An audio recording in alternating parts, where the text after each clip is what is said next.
ಸ್ವಾಮೀಜಿಗಳು ಒಂದೇ ವೇದಿಕೆ ಮೇಲೆ ಬರೋದು ಅಪರೂಪ. ಈ ಜಾತಿವಾರು ಮಠಗಳು ಅದು ಹೋಗಿ ಉಪಜಾತಿವಾರು ಮಠಗಳು ಆಗಿಬಿಟ್ವು. ನಾವು ರಾಜಕಾರಣಿಗಳ ರಾಜಕೀಯ ಮಾಡೋದು ನೋಡಿದ್ದೀವಿ. ಅದೊಂದು ಜಗತ್ತಿನಲ್ಲೂ ಇರುತ್ತೆ ರಾಜಕಾರಣ. ಅಂತೂ ಇಂತೂ ವಕ್ಫ್ ವಿಷಯದಲ್ಲಿ ಅನೇಕ ಸ್ವಾಮೀಜಿಗಳು ಒಟ್ಟಿಗೆ ಬರ್ತಾ ಇದ್ದಾರೆ. ಕರ್ನಾಟಕದಲ್ಲಿ ಅಧಿಕೃತ ವಿಪಕ್ಷ ಅಂತಿರೋದು BJP. ಅವರು ವಕ್ಫ್ ವಿರುದ್ಧ ಒಂದು ಹೋರಾಟ ಸಂಘಟಿಸ್ತಾ ಇದ್ದಾರೆ. ಆದರೆ ಅಲ್ಲಿ ನಾನೊಂದು ತೀರ ನೀನೊಂದು ತೀರ ಆಗಿದೆ. ಬಸನಗೌಡ ಪಾಟೀಲ್ ಯತ್ನಾಳರ ನೇತೃತ್ವದಲ್ಲಿ ವಕ್ಫ್ ವಿರುದ್ಧ ಜನಜಾಗೃತಿಗಾಗಿ ಹೋರಾಟ ಅಂತ ಒಂದು ತಂಡ ಡಿಸೈಡ್ ಮಾಡಿತು. ಆ ತಂಡ ಯಾವುದು ಅಂದರೆ ರಾಜ್ಯಾಧ್ಯಕ್ಷ ವಿಜಯೇಂದ್ರರ ವಿರುದ್ಧ ಇರುವ ತಂಡ. ಅದು ಅವರು ಬೆಂಗಳೂರಿನಲ್ಲಿ ಒಂದು ಮೀಟಿಂಗ್ ಮಾಡಿ ಕುಮಾರ್ ಬಂಗಾರಪ್ಪ ಅವ್ರ ಮನೆಯಲ್ಲಿ ಮೀಟಿಂಗ್ನಲ್ಲಿ ಘಟಾನುಘಟಿಗಳಿದ್ದರು. ಎಲ್ಲರೂ ಸೇರ್ಕೊಂಡು ನಿರ್ಧಾರ ಮಾಡಿದ್ರು, ಉತ್ತರ ಕರ್ನಾಟಕದ 5 ಜಿಲ್ಲೆಗಳಲ್ಲಿ ನಾವು ಹೋರಾಟ ಮಾಡ್ತೀವಿ ಅಂತ. ಆ ಹೋರಾಟಕ್ಕೆ ಹೈಕಮಾಂಡ್ ಬೆಂಬಲ ಕೊಡುತ್ತಾ ಅಂದ್ರೆ ಓಕೆ, ಪರ್ಮಿಷನ್ ಯಾರು ಕೊಡುತ್ತಾ? ಯಾಕಂದರೆ ಈ 2 ಬಣಗಳನ್ನು ಈಕ್ವಲ್ ಆಗಿ ಪ್ರೋತ್ಸಾಹಿಸ್ತಾ ಹೋಗ್ಬಿಟ್ರೆ ಪಕ್ಷ ಎಲ್ಲಿಗೆ ಹೋಗುತ್ತೆ? ಹೈಕಮಾಂಡ್ ಬೆಂಬಲ ಕೊಡುತ್ತೋ ಇಲ್ವೋ ಅನ್ನೋ ಪ್ರಶ್ನೆ ಇತ್ತು. ಅವರೊಂದು ಲಾಜಿಕ್ ಹೇಳಿದರು. ಕೇಂದ್ರ ಸಚಿವರೇ ಬಂದು ನಮ್ಮ ಜೊತೆಗೆ ಪ್ರತಿಭಟನೆ ಕೂತ್ಕೊಂಡ ಮೇಲೆ ಹೈಕಮಾಂಡ್ ಒಪ್ಪಿಗೆ ಇಲ್ಲದೆ ಬಂದಿರ್ತಾರೆ ಅವರು? ಜಾಯಿಂಟ್ ಪಾರ್ಲಿಮೆಂಟರಿ ಕಮಿಟಿಯ ಅಧ್ಯಕ್ಷರೇ ಸ್ವತಃ ಬಂದು ನಮ್ಮ ಅಹವಾಲು ಸ್ವೀಕರಿಸಿದ ಮೇಲೆ, ಜಗದಂಬಿಕಾ ಪಾಲ್ ಅವರು ಬಂದು ಅಹವಾಲು ಸ್ವೀಕರಿಸಿದ ಮೇಲೆ ಹೈಕಮಾಂಡ್ ಒಪ್ಪಿಗೆ ಇಲ್ಲದೆ ಆಗಿರುತ್ತಾ ಇದೆಲ್ಲ ಅಂತ ಕೇಳಿದ್ರು ಅವರು. ಏನಪ್ಪ ಗೊತ್ತಿಲ್ಲ. ಅವರು ಡೇಟು ಅನೌನ್ಸ್ ಮಾಡಿದ್ರು. 25ನೇ ತಾರೀಕಿನಿಂದ ನವೆಂಬರ್ 25ರಿಂದ ಡಿಸೆಂಬರ್ 25ರ ತನಕ ಹೋರಾಟ. ಇನ್ನೂ ಒಂದು ಹೆಜ್ಜೆ ಮುಂದೆ ಹೋದರು ಅವರು. ಐ ಥಿಂಕ್ ರಮೇಶ್ ಜಾರಕಿಹೊಳಿ ಹೇಳಿದರು, ಯತ್ನಾಳರ ನೇತೃತ್ವದಲ್ಲಿ ಪ್ರತಿಭಟನೆ ಮಾಡುವುದಕ್ಕೆ ವಿಜಯೇಂದ್ರ ಅವರು ಬಂದರೆ ಸ್ವಾಗತ ಅಂತಂದರು. ವಿಜಯೇಂದ್ರ ಅವರು ಬಂದರೆ ಸ್ವಾಗತ. ಈಗ ರಾಜ್ಯಾಧ್ಯಕ್ಷರಾದ ವಿಜಯೇಂದ್ರ ಅವರು ಏನು ಮಾಡಬೇಕು? ಅವರು ವಕ್ಫ್ ವಿರುದ್ಧ ಜನಜಾಗೃತಿಗಾಗಿ 3 ತಂಡಗಳನ್ನು ರಚನೆ ಮಾಡಿದ್ರು. ಒಂದು ತಮ್ಮದೇ ನೇತೃತ್ವದಲ್ಲಿ, ಇನ್ನೊಂದು ವಿಪಕ್ಷ ನಾಯಕ ಆರ್ ಅಶೋಕ್ ಅವರ ನೇತೃತ್ವದಲ್ಲಿ, ಮತ್ತೊಂದು ವಿಧಾನ ಪರಿಷತ್ತಿನ ವಿಪಕ್ಷ ನಾಯಕ ಛಲವಾದಿ ನಾರಾಯಣ ಸ್ವಾಮಿ ಅವರ ನೇತೃತ್ವ. ಈ 3 ತಂಡಗಳಲ್ಲಿ ರೆಬೆಲ್ ಟೀಮನ್ನು ಒಬ್ಬೊಬ್ಬರನ್ನ ಹಾಕಿದ್ರು. ಮತ್ತು ತಂಡದ ಸದಸ್ಯರದ್ದು ಆ ಬದಲಾವಣೆ ಈ ಬದಲಾವಣೆ ಎಲ್ಲ ಆಗಿದೆ. ಅವ್ರು 25ನೇ ತಾರೀಕು ಹೋರಾಟ ಮಾಡ್ತೀವಿ ಅಂದ್ರೆ ನಾವು 22ಕ್ಕೆ ಶುರು ಮಾಡ್ಕೊಂಬಿಡೋಣ ಅಂತ ಇಲ್ಲಿಗೆ ಬಂದು ನಿಂತಿದೆ ವಕ್ಫ್ ವಿರುದ್ಧದ BJP ಹೋರಾಟ. ತಂಡ ಪುನಾರಚನೆ ಆಯಿತು. 3 ತಂಡಗಳ ಪುನಾರಚನೆ. ಪ್ರೀತಮ್ ಗೌಡ, ಛಲವಾದಿ ನಾರಾಯಣ ಸ್ವಾಮಿ ಅವರು ಮಾತಾಡಿದ್ರು.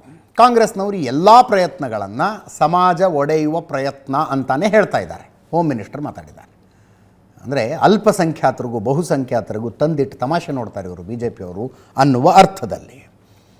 ಉಪಮುಖ್ಯಮಂತ್ರಿ DK ಶಿವಕುಮಾರ್ ಅವರು BJP ಟೈಮ್ನಲ್ಲಿ ನೋಟಿಸ್ ಕೊಟ್ಟಿದ್ರು, ಜನ ನೋಡ್ಕೊಳ್ಳಿಲ್ಲ. ಈಗ ನೋಡ್ಕೊಂಡಿರೋದ್ರಿಂದ ಈ ಸಮಸ್ಯೆ ಆಗ್ತಾ ಇದೆ ಅಂತ ಕೇಳಿಸ್ಕೊಳ್ಳಿ. ವಕ್ಫ್ ಆಸ್ತಿ ಸಂಬಂಧ ಏನು ಸಮಸ್ಯೆ ಎದುರಾಗಿದೆ, ಆ ಸಮಸ್ಯೆಗೆ ಒಂದು ತಾರ್ಕಿಕ ಅಂತ್ಯವನ್ನ ಹುಡುಕ್ಬೇಕು ಅನ್ನೋ ನಿಟ್ಟಿನಲ್ಲಿ ನಮಗೆ ಕಾನೂನಾತ್ಮಕವಾದಂತಹ ಹೋರಾಟಕ್ಕೆ ಶಕ್ತಿಯನ್ನ ತುಂಬಾ ಸಲುವಾಗಿ ನಾವು ಈ ತಂಡವನ್ನ ರಚನೆ ಮಾಡಿದ್ದೀವಿ.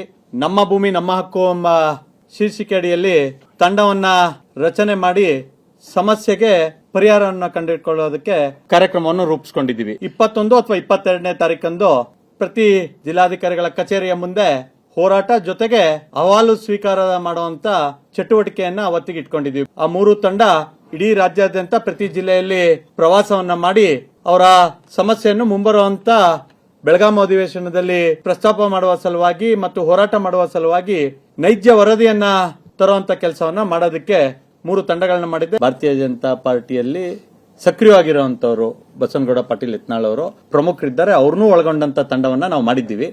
ಈ ವಿಷಯವನ್ನ ರಾಜಕೀಯ ಅಸ್ತ್ರವಾಗಿ ಬಳಸ್ತಾ ಇದ್ದಾರೆ. ಇದರಲ್ಲಿ ಅವ್ರು ಅಂದ್ಕೊಂಡಿರ್ಬೋದು, ಅವರೇನೋ ಒಂದು ನಮ್ಮ ಸರ್ಕಾರವನ್ನ ಇಕ್ಕಟ್ಟಿಗೆ ಸಿಕ್ಕಾಕ್ಸ್ಬೋದು ಅಂತ ಹೇಳಿ ಆ ರೀತಿ ಅನ್ಕೊಂಡಿರ್ಬೋದು ಅವರು. ಆದರೆ ಹೆಚ್ಚು ಡ್ಯಾಮೇಜ್ ಮಾಡ್ತಾ ಇರತಕ್ಕಂಥದ್ದು ಸಮಾಜದಲ್ಲಿ ಶಾಂತಿಯನ್ನು ಹಾಳು ಮಾಡೋದಕ್ಕೆ ಮತ್ತು ಒಂದು ರೀತಿಯಲ್ಲಿ ನಮಗೆ ಮತ್ತು ಅವರಿಗೆ ಅಂದರೆ ಮೈನಾರಿಟೀಸ್ ಅವರಿಗೆ ಸ್ಥಳೀಯವಾಗಿ ಮನಸ್ತಾಪಗಳು ಬರುತ್ತೆ. ನಮಗೆ ಶಾಂತಿಯಿಂದ ಇರಬೇಕು, ನಾವೆಲ್ಲ ಸಹೋದರತ್ವದಿಂದ ಇರಬೇಕು.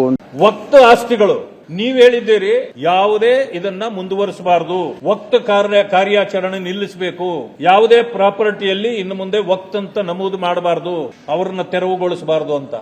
ಮತ್ತೆ ಯಾಕೆ ಅಲ್ಲಿ ಲಾಠಿ ಚಾರ್ಜ್ ಆಯ್ತು ನಿನ್ನೆ? ಇವತ್ತು ಇಡೀ ರಾಜ್ಯಾದ್ಯಂತ ದೊಡ್ಡ ಹೋರಾಟ ಪ್ರಾರಂಭ ಆಗ್ತಾ ಇದೆ. ನಾವು ಯಾರು ಕೂಡ ಸುಮ್ಮನೆ ಕುಳಿತುಕೊಳ್ಳೋದಿಲ್ಲ. ನೀವು ಎಷ್ಟೇ ಮಾಡಿದ್ರು, ಏನೇ ಕಾನೂನು ತಂದ್ರು, 1 ಗುಂಟೆ ಜಮೀನು ಕೂಡ ವಕ್ತ್ ಅಂತ ನೀವು ತಗೊಳ್ಳಿಕ್ಕೆ ಸಾಧ್ಯವೇ ಇಲ್ಲ.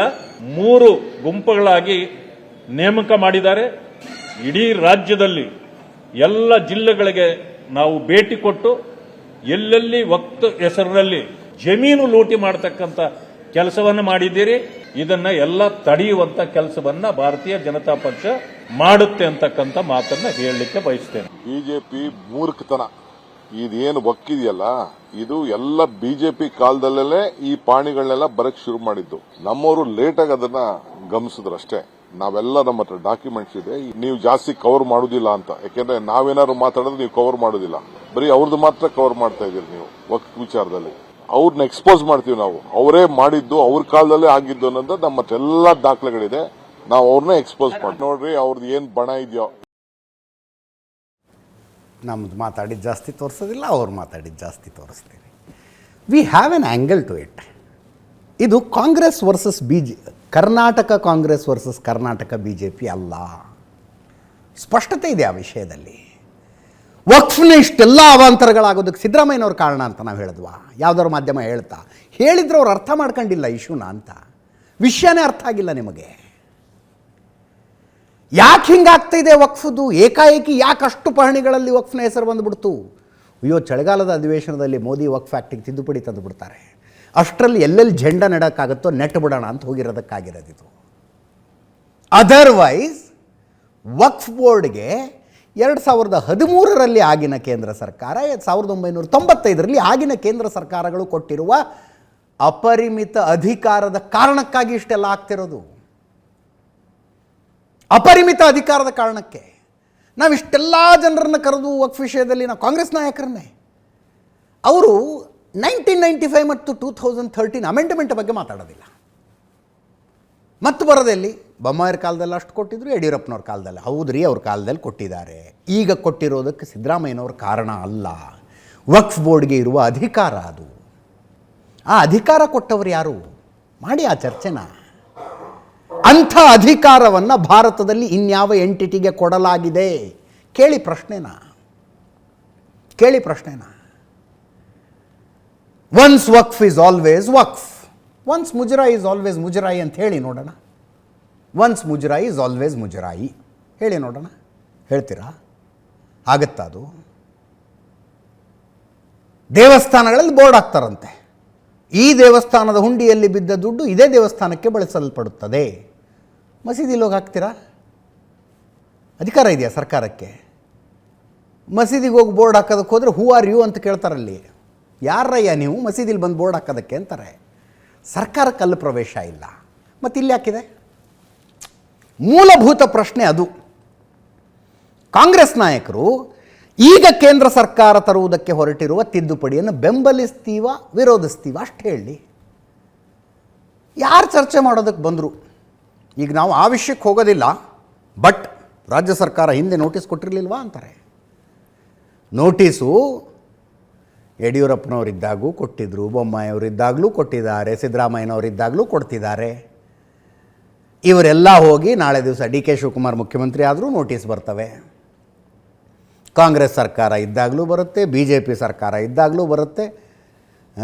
ನೀವು ಸುಮ್ಮನೆ ಹೇಳ್ತೀನಿ ನಾನು, ಹಂಗೆ ವಿಶ್ವ ಹಿಂದೂ ಪರಿಷತ್ತಿನ ಸರ್ಕಾರ ಇದ್ದರೂ ವಕ್ಫ್ನವ್ರಿಗೆ ನೋಟಿಸ್ ಕೊಡದೆ.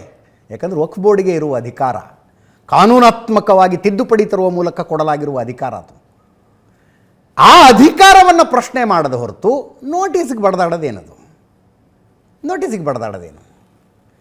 ಇಲ್ಲಿ ಸಿಂಪ್ಟಮ್ಸಿಗೆ ಟ್ರೀಟ್ಮೆಂಟ್ ತಗೊಂಡಂಗೆ ಹೋಗ್ತೀವಲ್ಲ ಮೆಡಿಕಲ್ ಸ್ಟೋರ್ಗೆ ಹೋಗಿ, ಯಾಕೋ ತಲೆ ನೋವ್ತಿದೆ ಅಂದ್ರೆ ಅವನೊಂದು ಅನಾಸಿನ್ ಕೊಟ್ಟಪ್ಪ ಮೆಡಿಕಲ್ ಸ್ಟೋರ್ನವನು, ಅನಾಸಿನ್ ತಗೊಂಡ್ವಿ, ಮಲ್ಕೊಂಡ್ವಿ. ತಲೆನೋವು ಯಾಕೆ ಬಂತು ಅಂತ ಕೇಳಬೇಕಲ್ಲ ಒಂದು ಸಲ, ಚೆಕ್ ಮಾಡಿಸ್ಕೋಬೇಕಲ್ಲ, ಯಾಕೆ ಬರ್ತಾ ಇದೆ ಈ ತಲೆನೋವು ರಿಪೀಟೆಡ್ಡಾಗಿ ನನಗೆ ಅಂತ. ಆವಾಗ ಇರಲಿ, ಈ BJP ಅವ್ರ ಹಣೆ ಬರೋಕ್ಕೆ ಬರೋಣ. ಈಗ ಬಸನಗೌಡ ಪಾಟೀಲ್ ಯತ್ನಾಳ್ ಹೇಳ್ತಾರೆ, ವಿಜಯೇಂದ್ರ ಮಾಡಿರುವ 3 ತಂಡಗಳಿಗೆ ಅವ್ವಾನೂ ಇಲ್ಲ ಅಪ್ಪನೂ ಇಲ್ಲ ಅಂತ. ಕೇಳಿಸ್ಕೊಳ್ಳಿ. ತಾರೀಕಿನ ಡಿಸೆಂಬರ್ 25. ನಮ್ಮದೆಲ್ಲ ಕ್ಲಿಯರ್ ಇದೆ. ಅವ್ರ ಹೆಂಗೆ ಸುಮ್ಮನೆ ನಮ್ಮ ನೋಡಿ ಒಂದು 3 ತಂಡ ಮಾಡಿ ಅದು ಡೇಟ್ ಇಲ್ಲ, ಯಾವ ಊರಿಲ್ಲ, ಏನೂ ಇಲ್ಲ, ಅದಕ್ಕೆ ಅವು ಇಲ್ಲ, ಅಪ್ಪಿಲ್ಲ. ಸೋಮ ಯತ್ನಾಳರು ನಮ್ಮ ಟೀಮ್ ಮಾಡೈತನ ಅವ್ನು ಮಾಡ್ಯಾರ. ಅವ್ರಿಗೇನು ವಕಫದ ಕಾಳಜಿ ಇಲ್ಲ, ಮೂಢ ಕಾಳಜಿ ಇಲ್ಲ, ವಾಲ್ಮೀಕಿ ಜನಾಂಗದ 187 ಕೋಟಿ ಹಗರಣದ ಕಾಳಜಿ ಇಲ್ಲ. ಅವ್ರ ಕಾಳಜಿ ಇರೋದು ಮುಂದೆ ಮುಖ್ಯಮಂತ್ರಿ ಹೆಂಗೆ ಹಾಕಬೇಕು 25ನೇ ತಾರೀಕಿನ ಡಿಸೆಂಬರ್ 25. ನಮ್ಮದೆಲ್ಲ ಕ್ಲಿಯರ್ ಇದೆ. ಅವ್ರ ಹೆಂಗೆ ಸುಮ್ಮನೆ ನಮ್ಮ ನೋಡಿ ಒಂದು 3 ತಂಡ ಮಾಡಿ ಅದು ಡೇಟ್ ನೋಡಿ ಹಿಂಗಿದ್ರೆ ಹೋರಾಟಗಳು ಏನು ಹೋರಾಟ ಆಗ್ತಾವೋ ಗೊತ್ತಿಲ್ಲ ನಮಗೂ. ನೋಡೋಣ, ಅದು ಹೋರಾಟ ಯಶಸ್ವಿ ಅಂದರೆ ಯಶಸ್ವಿ ಅಂತ ಹೇಳ್ತೀವಿ, ಫೇಲ್ ಅಂದ್ರೆ ಫೇಲ್ ಅಂತ ಹೇಳ್ತೀವಿ.